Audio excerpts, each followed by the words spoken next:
Hi, I'm former Minnesota Viking Chad Greenway, and I grew up on a pig farm in South Dakota. In farming, everything is connected and has a purpose.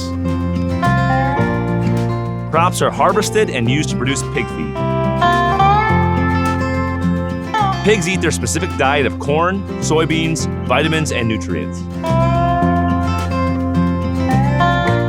Pig manure is a valuable resource providing organic nutrients needed to raise the crops that farmers use to feed their pigs, reducing the need for synthetic fertilizers.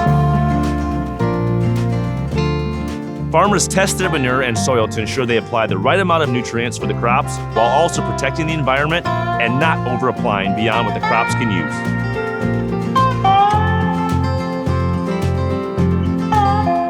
Manure is a great source of nutrients for growing crops that has other benefits, like building soil health and protecting water quality.